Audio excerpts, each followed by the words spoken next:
Hey everybody, it's time for another 10-Minute Tuesday, and tonight we are going to talk about stress. And if you got the reference to my title for this talk, just give me like a hilarious emoji face in the comments, because if you are a 90s kid, you totally know where that's coming from. But talking about stress is important because nobody in the world is above having stress in their lives. This is any walk of life. You have some kind of stressor that's happening either every day or things that come out of the blue that kind of just hit you and you don't know what to do with them. So it's important to know how we can react to stress to help us minimize the effects of stress on our lives. So I decided on this topic for the week because over the weekend, James was driving our car and somebody blew a red light and smashed into the front of our car. And I get a phone call and all he says is, hey, there was a hit and run, the guy drove off, we're all okay, but the car is not doing so good. And of course, that is a very acute stressor. And that's something that nobody can plan for. And often that's what happens, is lots of stuff just comes out of the blue and you're not expecting it. And that's a big stressor on your life. So we're in the process of figuring out how we're going to help our car situation. So that was stressful for me, and I'll go over at the end of this talk some of my recommendations on how I dealt with that stress at the time, and hopefully some of those might be helpful for you too. So let's talk about stress first of all, and how it comes about, why it happens to our bodies, and the effects of it on our physiological responses. So what happens is when we have a stressor in our lives, our adrenal glands release adrenaline and cortisol, our main stress hormones. And the adrenaline is what increases our heart rate. You get those heart palpitations. It elevates our blood pressure. It boosts our energy supplies because your body is going into what I'm sure you've heard is called fight or flight response. And your body's just getting ready to take, head on whatever is coming at it. And then the cortisol that's released is increasing our glucose, which is one of the blood sugars in our body. It's enhancing your brain's ability to use that glucose for better brain functioning and processing. And the cortisol also curbs our responses that are not essential to this fight or flight situation. So these are things like your immune system responses, your digestive system function, your reproductive system functions, and your growth processes. So anything that it's saying, hey, I don't need this process right now to either fight this thing or get away from this thing, it's going to shut those processes down. Now, there's different effects based on whether it's an acute stressor or it's a chronic stressor. So if it's an acute stressor, you might just have, faster, harder breathing in the moment, which can be a problem for somebody with respiratory issues like asthma or emphysema or even allergies. It can even cause hyperventilation, which can trigger panic attacks. So that hard breathing can actually set off a whole different range of issues in your body when that happens to you. Our increased heart rate, which is, stronger contractions of our heart muscle, elevated blood pressure, which is again related to that fight or flight response. Your body is trying to pump more blood to your extremities in case it needs to run away or attack something, so you can move faster in the situation. Our muscles also tense up as a reflex reaction to guard against injury or pain. Again, back to that kind of defensive mode. And this is usually when an acute stressor passes, this tension will go away. Your breathing will go back to normal. Your heart rate will slow back down. You'll everybody I'm sure has felt this before. You have that come down effect where you suddenly just get exhausted. You're like, whew, that was intense. Now I'm coming back down and I'm a little out of it, which is what happened to me on Saturday too. So chronic stress is actually the one that's worse for our bodies. So we can handle acute stress, every once in a while, getting that blood flowing a little bit, but the chronic stress is actually going to be, kind of like the hidden killer in this situation. Our body stays in a constant state of tension and guardedness. So what this is going to do is trigger other bodily reactions, such as tension headaches, migraines, other musculoskeletal issues, as your body adjusts to this chronic physical tension. So just imagine if you're having this chronic stressor and your body is constantly tensed up And this is going to be something that you don't even maybe notice that you have, but maybe your shoulder muscles are just aching now. Maybe your neck is bothering you. Maybe your back and your feet, even your legs, they're trying to adjust to this new tension in your body and trying to readjust how it's going to move on a daily basis around what's happening.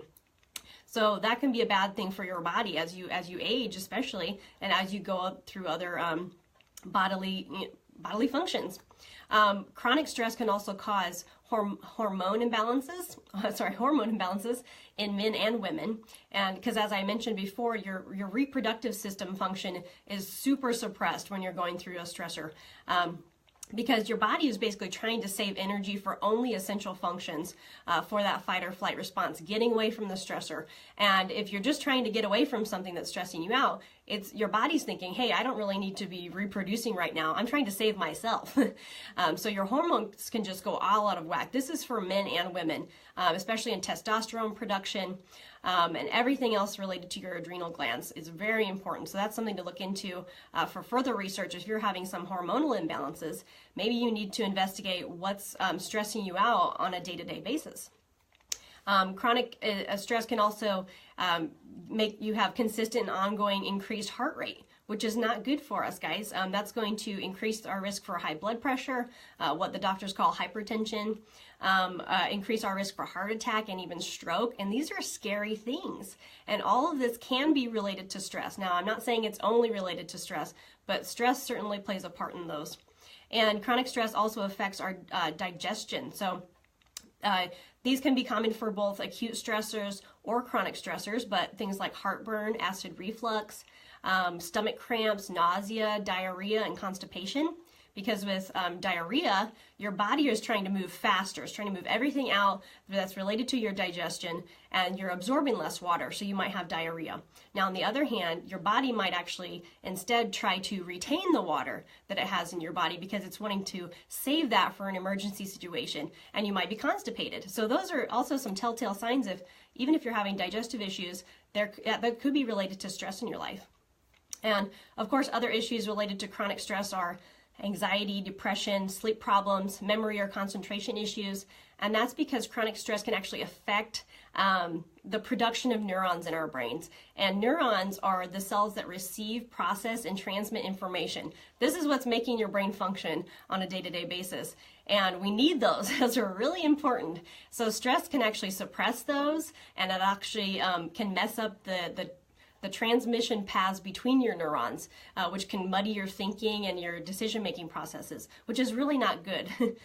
So my recommendations here real fast are, and these are just for me, these are tried and true ways that I've dealt with stress. You might have other ways that you deal with stress. So this is my recommendation. Find a way to relax that works for you, because what I try might not be the best thing for you. You might be on the total opposite end of the spectrum, but relaxation techniques have been shown to effectively reduce muscle tension, decrease the incidence of some stress-related disorders, and increase a sense of well-being. So we're trying to get our body back to that equilibrium, that sense of well-being, making sure that it knows we're okay, we're in a safe situation. And so my first recommendation is either remove the stressor or move away from the stressor. So it's not always feasible to remove the stressor. This could be a big, financial bill, family issues, things that are physically not possible for you in the moment to just, poof and get rid of. So instead we can move away from the stressor. So whatever the kind of the acute stressor is in the situation, get yourself out of there, as feasible as that is as possible. One of the ways that I like to deal with my stress is either doing some prayer or some meditation or some yoga, because if I can't exactly do anything to get at the stressor in the moment, I can at least calm my mind around it and try to make a plan for how I can attack the situation in a logical and step-by-step manner. So yoga is really great for the deep breathing techniques. It slows your mind down, slows your body down. It helps you focus. Prayer as well. A lot of times I'll just be like, hey, this is too much for me to handle. I need some help here. So I pray about it, because that's all I can do in the situation. Deep breathing techniques are always easy to do, and no matter where you are. So as silly as it may sound to just count to 10, a lot of times if you count to 10 and breathe in slowly as you do that, That's going to just calm down your physiological response, which helps your brain function a little bit better and decide what to do next in the situation.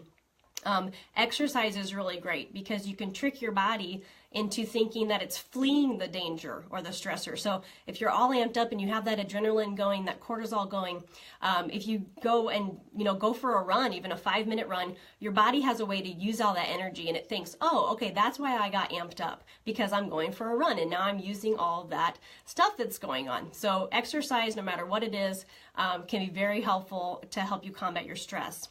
And then my last recommendation is to choose non-destructive substances.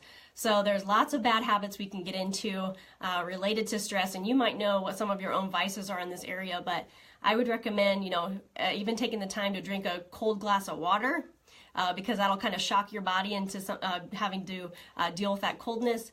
Taking a hot bath or a hot shower. That's why so many people are into taking a steamy bath, because it just helps your body relax.